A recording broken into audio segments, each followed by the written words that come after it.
These were the kinds of opportunities that Aston Villa were trying to create against PSG, but unfortunately they just didn't create enough of them to get through against the Parisians as they lost to them 5-4 on aggregate in the Champions League.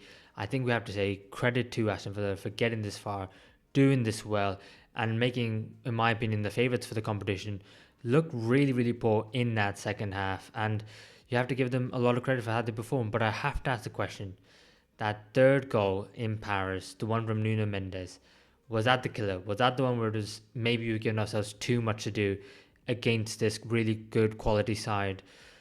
Maybe. Let me know what you guys think in the comments below. But these are the kind of chances that Unai Emery was desperately trying to get his side into the positions of and take eventually. And they did do on some occasions, but they didn't quite get there often enough. And we're going to go through it. And Aston Villa, I thought in that first half, were getting their fullbacks in Manicash and Luca Digne really quite, inverted into that midfield to try and, create extra numbers in there, because the midfield of Vitinha, Neves, Ruiz, they were just absolutely phenomenal and have been so far this competition, and they were in that first leg. So they thought, okay, let's try and make the midfield a little bit more compact. But what they did was, the last line of PSG were thinking to themselves, do you know what? We're just going to be the last man. We've got the pace, we've got the power, and we're going to outdo you. And there you can see, Matty Cash, he's a little bit too far away from his man, and he can't really do anything about that, because that's the way that Villa have gone into this game to try and, get more possession, get a foothold in the game. But it has meant that he's a little bit too far away from them, and with the pace that they have, PSG can counter really, really quickly. But then also, as I've highlighted there, Amadou Onana versus Dembele. Maybe, and it's so hard because Dembele is such a quality player, but maybe Onana has to be, goal side in terms of his goal in a more defensive position, because he knows, the pace that Dembele has and how much he can hurt the defense and how much he did in that first leg. So that's maybe where PSG, capitalized on Aston Villa there. Maybe Aston Villa need to be a little bit more conservative. However, you can't take anything away from the quality of this goal. Mendes with the ball is perfect weightedly, so the attacker then come onto it perfectly, and then Aston Villa can't really do much about it going from there. And then look at the space between Onana and Dembele when they were just right next to each other a moment ago. And again, nothing against Onana, that's just the pace, that's just the quality. And what I've highlighted at the bottom there is Achraf Hakimi. Luca Digne, and I think maybe Aston Villa are guilty of it for doing it in the second goal as well. They're so worried about the space, protect the space, that they actually forget about mark the man, mark the situation. Where do the ball can't go in the back of the net unless a PSG player puts the ball in the back of the net. So mark the men, don't get back into position. But like I said, I think because of the first leg, Aston Villa were a little bit scarred because they did everything so right. And, it was moments of quality that got PSG, the goals. Yes, they were phenomenal on the day as well, but the goals specifically, moments of quality from individual players and who are brilliant, that they just run back into position in this one. And I think they could do better. But obviously, the person at fault for this goal is Emi Martinez, the goalkeeper. I think Pau Torres gets himself into a decent position, but I think Martinez clearly has made a shot because Torres absolutely just leaves the ball. And I posed where I think that Torres should be clearing that ball. That should be going to Rosette, taking absolutely no chances. But clearly Martinez gives him a shot. Otherwise, why else would he be leaving that ball in that position? And then, of course, he fumbles it to Hakimi, who puts the ball in the back of the net, makes it 1-0 on the night, 4-1 on aggregate. And then you think to yourself, right, if it was tough before, it's going to be even tougher now. Do Aston Villa have anything in the tank that they could get out of this game? Maybe, but it's going to have to be one hell of a comeback. But unfortunately, PSG then can make it 2-0 on the night. And funnily enough, it just shows the quality they have on the counter-attack, because it all starts from Onana winning the ball in PSG's penalty area, and you think to yourself, oh my God, you got the ball. Maybe create a chance. You could do something. You could get back into the tie really quickly. But no, it doesn't quite work out like that. I think the clearance, if I'm being honest, is a little bit poor. I think it's more of a hidden hope. But it ends up finding Kvaratskhelia, and then from there, it's again just absolute quality. And you might not be able to see it here perfectly, but Kvaratskhelia got the ball under his foot there. He's about to play the ball back to João Neves, and what he's going to do from there is he's going to pass it to Hakimi. And Hakimi is already on his bike, one of the most, one of the best attacking fullbacks in the world at the moment, arguably the best right back in the world based on his performances this season, especially in the Champions League. He's been absolutely phenomenal. But we've actually got to talk about his counterpart, the left back, Nuno Mendes, Where is he? Honestly, I can't even tell you where he is. I don't even think he's in picture. He's that high, and that's what the fullbacks are allowed in this Enrique side. Is they're allowed to be really high up the pitch, really attacking, and they're a goal threat as much as the front three of PSG. The midfield is not so much. It kind of reminds me a little bit of Liverpool under Jurgen Klopp, the first iteration, when it was Trent Alexander-Arnold and Andy Robertson. They're the ones getting goals and assists along with the front three. This PSG team with Hakimi and Mendes, they remind me a little bit of that. But the midfield is phenomenally talented, and the weight of the pass that they can make is just on another planet. And from this position, as Hakimi plays the ball out to Dembele, it's a 4v2, really. And you think to yourself, do you know what? If PSG score from this situation, it's absolutely fine. It's a 4v2, they've worked it really well, and they should probably be expected to score. However, I do have a problem with the defending again. Similarly to, like I said, with the first goal, I think the players are defending the space rather than the man themselves. And I think this goal could have been prevented despite the quality, of course, of the PSG attack and Mendes who ended up scoring it. So I've tried to annotate it here for you guys. I've tried, sorry. But as Dembele runs at Torres here, Hakimi is making the run on the blind side. So Torres has to go to his left and follow him. And Kamara, who's highlighted in the yellow circle, which is the furthest bottom of the screen, he has to go and fill that void that Torres is about to leave. Because if Dembele were to go and cut inside, then, with his quality, he could get a shot off and it could be a goal, considering, he is a world-class player and he's playing phenomenally at the moment. So I have no issue with Kamara. My issue is with Morgan Rogers, and I hate to say this because I love Morgan Rogers. But if you look at the white line, he is perfectly in line with Mendes here. Mendes is the one who ends up scoring the goal, and so he's the threat. He's the threat at the moment, and it's not the person at the back post. You've got to deal with the most immediate threat at that moment, and it's here at Mendes. But what you're going to see in the next still, Rodgers actually runs past Mendes. He tries to join Matty Cash, who's there in the penalty area on his own. He tries to join him and help him out and cover that space. But what he should be doing, like I said in the first goal, he should be marking the man, because the man is the one who's going to be the danger and ends up scoring it, and he doesn't. And here it is. As Mendes is about to take the shot, where is Morgan Rogers? He's just gone back into that back line. He ends up actually maybe being the deepest Aston Villa defender there. But if he just halted his run a little bit, he would have intercepted the pass. If he didn't intercept it, he would have been there, at Mendes' feet to block the shot. But it wasn't quite there. And then, I don't even remember, then it ends up being 5-2. 5-2, 2-0 on the night, 5-2 on aggregate, and you think yourself, right, unfortunately, it looks like this PSG side are just going to be too good. Aston Villa just aren't going to be able to get into this game, and the tie is basically over. And I thought to myself, yeah, it looks like that. But could Aston Villa do something just before the break to get themselves a little bit of a lifeline, to get themselves back into the game and go into halftime with a little bit of confidence? Yes, they were. And there was Youri Tielemans.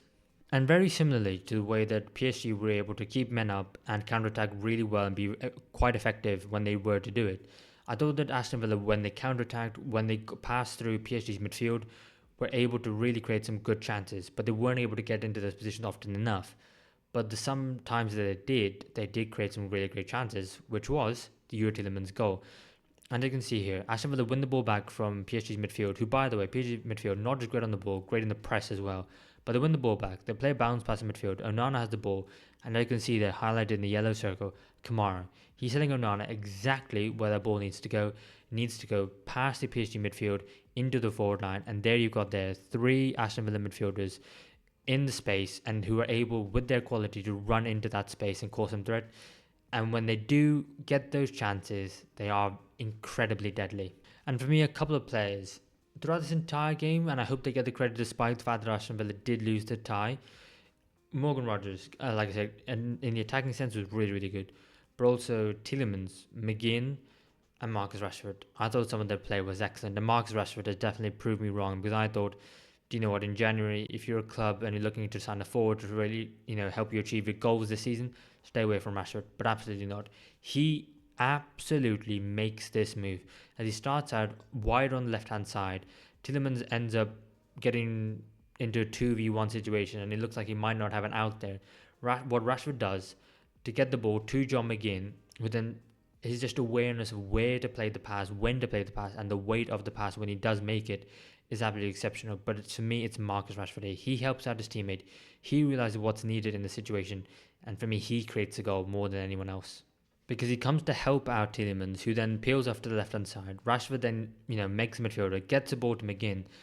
But then you think to yourself, okay, maybe the ball is out wide to the right-hand side, and maybe you can try and cross the ball back into the box, maybe with a Matty Cash on the overlap. But actually, Rashford creates all the space for Tielemans here. He drags two players away from him, and Tielemans is able to get the shot. Look where Rashford is now, and look where the two PSG defenders to his left, to our left as well as we see it. Look where he drags them now in the next still. He drags them completely away from Yuri Tielemans, and then from there, McGinn just has a very simple pass. Tielemans all he has to do is stay on side. He gets the shot away. Yes, it's a bit lucky. He gets a deflection of the defender. But Aston Villa, I think, at that point, were quite unlucky to be 2-0 down in the game. And I think they did deserve that goal because, the first 10 to 15 minutes, despite the goals they conceded, they played really, really well. And like I said, then you go into halftime. Then Emery's able to give him a pep talk. You've got nothing to lose. You may as well go for it. And they come out in that second half, and they're even better. The things that they're trying to do in the first half come off, and then they get the goals as well. And then we have a tie. And I think the change that Emery made at half-time was, in that first half, if you remember the first PSG goal which they scored from, Cash and Digne, the two fullbacks, are quite inverted, and they're kind of trying to help with that midfield battle to try and dominate it, to get the foot on the ball. Here, how Aston Villa score is, you can see Luca Digne highlighted in the very far corner in the yellow. He's keeping the width, and you can see at the very bottom there, so is Matty Cash. It's about keeping the width to give the midfielders in the likes of Morgan Rogers, in the likes of John McGinn, time and space in that midfield.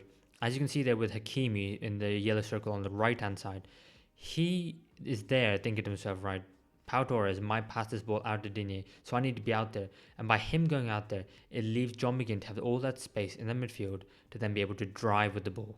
And honestly, McGinn must be one of the most underrated players in Premier League at the moment. I think the way that he's able to drive with the ball and then with close control and then get the shot away as well. And quite ironically, it's actually a Hakimi again, who after going out wide to try and close the space for Luca Digne, and they're coming back inside, ends up being the closest man to John McGinn. It might pick up a little bit of deflection, I can't really tell for certain. But it's a wonderful run, it's a wonderful strike. And then from 2-0 down and all hope seeming lost in the tie, to then 2-2 on the night, 5-3 on aggregate, you think to yourself, okay, they've got a chance. And then you think to yourself, what can they do? And like I said, Marcus Rashford, honestly, take a bow. And if we're being honest, yes, Ezri Konsa is the one who scores a goal that he will never forget. But you have to give full credit to Marcus Rashford, who, going into the game, I did think to myself, okay, Rashford may be away in Paris, but Watkins starting at home in the Bell Park. I thought that's the way Emery would go. He didn't. He went with Rashford, and I think he was absolutely justified. Like I showed you with the first goal, the run he made for Tielemans, I thought he made it. This one, absolutely no debate. Yes, Ezri Konsa scores a goal. Yes, it's a moment that he will live with him for the rest of his life. But he has to thank Marcus Rashford so heavily because it was all down to him. Beating one man, beating a second man, and then finding arguably the best player in the box. The only man that was free, the only man who was able to get the shot in that moment. It was world-class play. So first, obviously here, he ends up nutmegging the winger. And there's been a lot of discussion in recent weeks about, has football become too robotic? Well, you think to yourself, Marcus Rashford, all you do, just cross the ball into the box. You got bodies up from the corner. That's your best chance of scoring a goal. No, he's then going to feint across, cut back in onto his right foot, and beat yet another PSG defender. He does that, and the only player in the box who's free, who has a decent chance of getting a shot off, there is Ezri Konsa. Everyone else in the 6-yard box is marked. You could put it back to the back post, but that's not really going to create a goal-scoring opportunity from there. You need someone to have a shot while everyone else is getting themselves adjusted. Ezri Konsa has the shot, does what he's meant to do, put it in the bottom corner, pass Donnarumma. 3-2 on the night, 5-4 on aggregate. But unfortunately, that was it for Aston Villa.